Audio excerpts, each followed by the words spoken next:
l'approche du début des épreuves du BPC prévues le 2 juin, l'ambiance est studieuse chez les élèves de 3e. Séance de révision, échange avec les enseignants et exercices de préparation, les candidats multiplient les efforts pour arriver prêts le jour de l'examen. Malgré le stress et la fatigue, beaucoup gardent espoir et restent concentrés sur leur objectif, décrocher leur diplôme. Plus de détails dans ce journal. Dans plusieurs quartiers de Ouagadougou, des jeunes misent sur leur talent pour entreprendre autrement. C'est le cas de Jean, passionné d'art décoratif, qui confectionne des œuvres originales à partir de fils et de clous. Inspiré par les tutoriels en ligne, il développe son savoir-faire et transforme un simple loisir en activité porteuse d'espoir et d'autonomie. Nous en saurons plus dans ce journal. Bonsoir, je suis très ravie de vous retrouver pour cette édition. Comme annoncé en titre, à quelques jours du coup d'envoi des épreuves du brevet d'études du premier cycle prévu pour le 2 juin prochain, une effervescence particulière s'est emparée des établissements scolaires de Ouagadougou. Dans les salles de classe, les centres d'études et les maisons, les candidats de 3e vivent leur dernier jour de révision intensive. Exercices pratiques, fiches de cours, derniers conseils des encadreurs. Chacun tente de gérer la pression à sa manière avec un seul objectif en tête, réussir l'examen. Le reportage de Safiatou Dango. Cahier ouvert, regard fixé sur les tableaux. Dans les salles de classe et les centres d'études, l'ambiance est studieuse. La concentration est palpable. Chaque candidat au brevet d'études du premier cycle sait que les jours qui restent sont précieux et qu'il faut en tirer le meilleur. Interrogés sur le niveau de préparation, plusieurs affichent une confiance mesurée. Cette année, je crois que l'examen du BPC sera peut-être un peu facile parce que la façon qu'on se prépare, je pense que l'examen sera tellement abordable parce que cette année, nous avons la nouvelle méthode qui s'est impliquée, nous avons l'APC. Donc je pense que ça sera formidable. Le cours en classe pendant les 9 mois était souvent compliqué, mais c'était paisible. Les cours se sont bien passés, les professeurs ont bien expliqué les leçons. Il reste à appliquer les méthodes qui nous ont impliqués. Pourtant, cette année scolaire n'a pas été un long fleuve tranquille. Les difficultés pédagogiques accumulées au fil des mois et des coupures d'électricité répétées ont pesé sur les révisions. Malgré tout, ces candidats ont su trouver des solutions pour ne pas décrocher. Les délestages ne m'ont pas impacté. J'ai des plaques solaires à la maison que je peux bosser, même si j'ai des délestages. Nous sommes dans les délestages. Les délestages n'ont pas impacté les boss parce que moi, c'est dans la journée que je bossais. Mais à l'approche du jour J, même les plus confiants avouent ressentir la pression. Le stress s'installe doucement, alimenté par quelques matières qui résistent encore aux efforts de révision. Mathématiques ou encore physique-chimie reste un défi jusqu'au dernier moment. Je peux dire dans la matière où j'ai raconté des difficultés, je peux dire la physique-chimie. Il y a les questions de cours, non pas les questions de cours.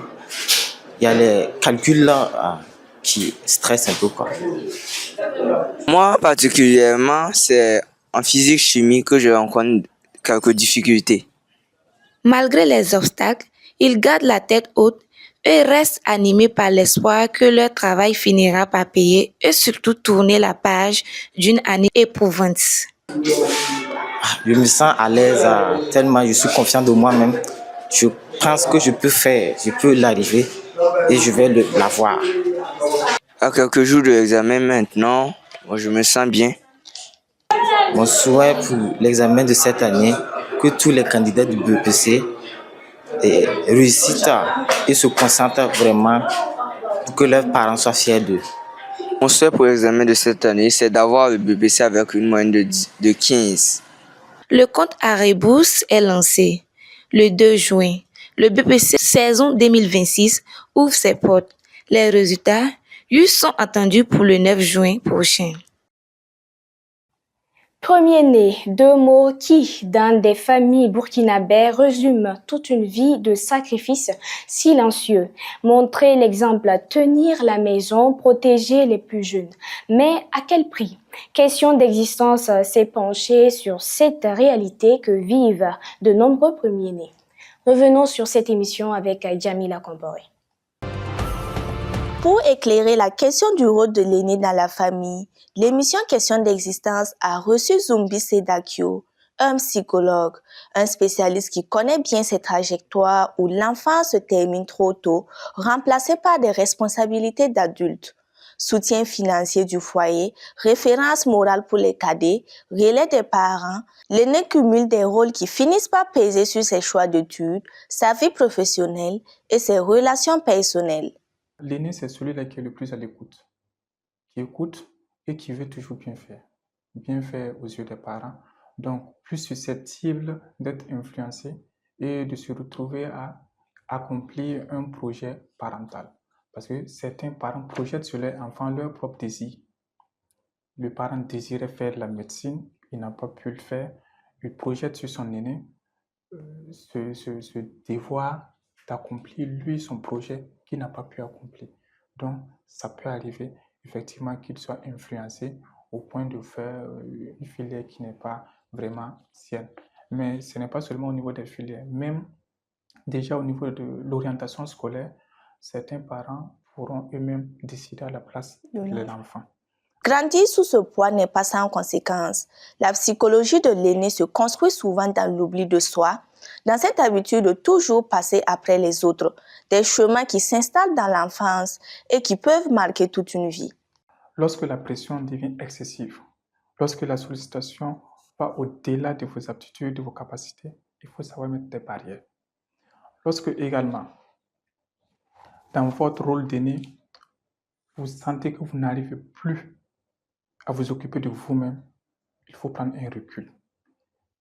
Quitte à consulter un spécialiste ou bien une rencontre familiale pour un peu décharger les charges. Pourtant, pour Zumbi Sedakio, être l'aîné ne devrait jamais signifier tout porter seul. Ces hommes et ces femmes qui ont grandi trop vite ont eux aussi besoin d'écoute et de simples droits d'exister pour eux-mêmes. L'intégralité de ce numéro de Questions d'existence est à découvrir sur la chaîne YouTube de Fatima Web TV. Et pour finir cette édition, ils sont nombreux ces jeunes qui choisissent aujourd'hui de transformer leur passion en activité génératrice de revenus. À Ouagadougou, Jean a trouvé sa voie dans un art peu connu, la réalisation de tableaux décoratifs à base de fils et de pointes. Une technique apprise sur Internet qu'il perfectionne désormais chaque jour dans la cour de sa maison. Le reportage de Gloria Balou.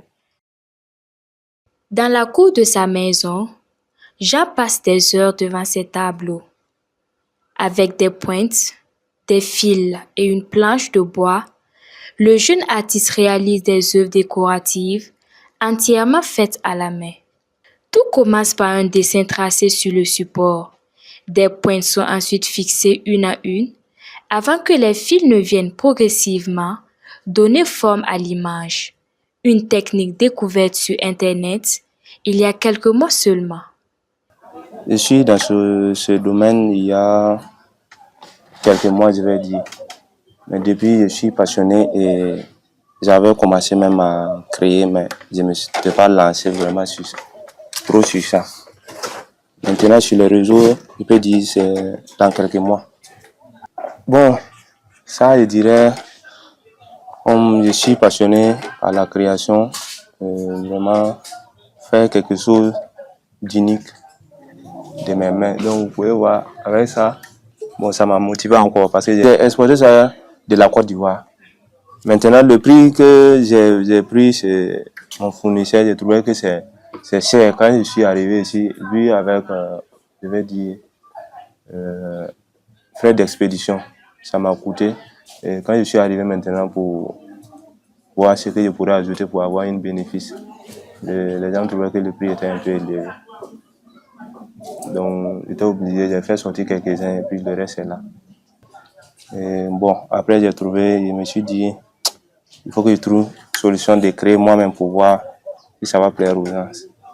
Donc, c'est dans ça maintenant que sur le net, j'ai fait des recherches et je me suis tombé sur ça.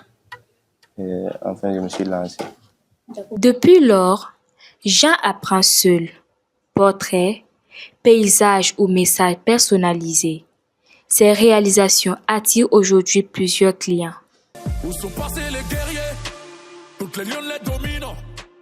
Dans son petit atelier improvisé, chaque détail demande du temps et de la concentration. Certaines œuvres peuvent prendre plusieurs jours avant d'être terminées. Ces tableaux servent à décorer des salons, des chambres, des restaurants ou des hôtels. Le prix varie selon la taille et la complexité du travail demandé. Bon, les tableaux, ça dépend du modèle. Hein. Voilà, ça va de 8 000 francs selon la dimension. Et la taille, voilà, je vais dire. Okay. En allant, ça peut même attendre à 50 en allant. Ça, une journée, je peux le finir. Mais il y a certains tableaux, bon, ça demande des jours. Bon, depuis que j'ai commencé, je vais dire, en tout cas, il y a une semaine que j'ai fait sortir 10. Mais l'activité n'est pas sans difficulté. Le matériel coûte cher et certaines fournitures sont parfois difficiles à trouver. La matière, le contreplaqué, la qualité, souvent ça y est en manque, donc tout ça là, ça joue. J'ai fait des expéditions en pensant que, bon, vu avec les compagnies, d'autres, bon, j'ai eu peur quoi, que ça se gâte quoi. Mais heureusement, en tout cas, beaucoup m'ont envoyé des vidéos, des remerciements qu'ils ont appréciés. Le jeune artiste rêve désormais d'aller plus loin. Il souhaite ouvrir son propre atelier et former d'autres jeunes passionnés par cet art. Mes projets, je dirais vraiment, j'aimerais présenter ça un jour pour la nation, participer aussi pour représenter mon activité. Bon, je leur dirais merci beaucoup pour les différents soutiens et il y en a d'autres, je vais dire, qui n'ont pas les moyens pour acheter. Mais vu les gestes, un simple like vaut vraiment beaucoup pour moi. Je leur dirais merci et également à mes collègues, courage et ils n'ont qu'à se tenir bon. Dans sa cour transformée en atelier, Jean donne vie à ses idées en réalisant avec des fils et des pointes, des tableaux décoratifs uniques. Une passion découverte sur Internet est devenue aujourd'hui son métier qu'il espère faire grandir pour vivre pleinement de cet art. Madame, Messieurs, c'est la fin de cette édition de l'œil de la rédaction. Merci à vous de l'avoir suivi et à très bientôt sur Fazima Web TV. Excellent week-end.